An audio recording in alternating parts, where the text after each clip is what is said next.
అసలు హిందూసే ఎందుకు ప్రపంచవ్యాప్తంగా అందరికీ టార్గెట్ అవుతున్నారు? Not Christians, not Muslims, not others. Why? ఎక్కువ కన్వర్షన్స్ అన్నాయి కూడా మన హిందూస్లోనే జరుగుతున్నాయి. అవి గవర్నమెంట్ కూడా ఏమీ ఆపట్లేదు. ఎందుకు? బంగ్లాదేశ్లో దీప్ చంద్రదాస్ అనే వ్యక్తిని కిరాతకంగా నడి రోడ్డు మీద చంపేసి నిలువున తగలబెట్టేశారు. ఎందుకు? ఇప్పుడు గవర్నమెంట్ ఏం యాక్షన్ తీసుకోబోతుంది? అసలు బంగ్లాదేశ్లో అలా ఎందుకు జరిగింది? అసలు దీనికి కారణం ఏమిటి? దీని వెనకాల పాకిస్తాన్ ఉందా? ఒక సెలబ్రిటీ కానీ, ఒక యాక్టర్ కానీ, ఒక బాలీవుడ్ నుంచి ఎవరో రెస్పాండ్ అవ్వలేదు. మనకి తెలుగులో చూస్తే మన పవన్ కళ్యాణ్ గారు తప్ప ఎవరో అసలు రెస్పాండ్ అవ్వలేదు. ఎందుకు రెస్పాండ్ అవ్వలేదు? మీకు సినిమాల మీద అయితే డబ్బులు తీసేస్తారా? ఇలాంటి ఇష్యూస్ వస్తే ఎందుకు రెస్పాండ్ అవ్వరు?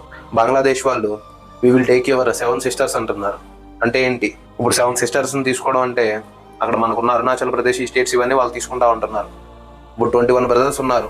ఆ 7 సిస్టర్స్ని తీసుకోవాలంటే ఒకటి మీదకి 21 బ్రదర్స్ వెళ్తే ఎలా ఉంటుందో జస్ట్ ఇమాజిన్, ఆలోచించండి. అసలు ఈ హిందూ అన్నది ఎందుకంటే ప్రతి ఒక్కళ్ళు అరే నేను హిందువుని రా అని చెప్పుకోవడానికి సిగ్గుపడుతున్నారు. ఎందుకు?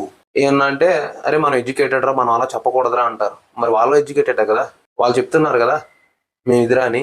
నీకు చెప్పడానికి ఏమైంది? అందరూ ఒకటేరా, అన్నీ ఒకటేరా అంట. అన్నీ ఒకటే, ఓకే కాదని ఎవడో అనట్లే. Been the limit. ఎంతవరకు అంతవరకే. మన ఐడెంటిటీని మొత్తాన్ని కోల్పోయేలా చేస్తుంది ఇదే, అందరూ ఒకటే అనడం. ఇప్పుడు జనాలు చెప్తుంటే పిచ్చోళ్ళు అనుకుంటారు మీరు. ఈవెన్ మీరు నన్ను అనుకోవచ్చు, వీడు బీజేపీయో లేదా వీడు ఆర్ఎస్ఎస్ సపోర్టో ఏదైనా అనుకోవచ్చు, కానీ నా మెయిన్ మోటో అది కాదు.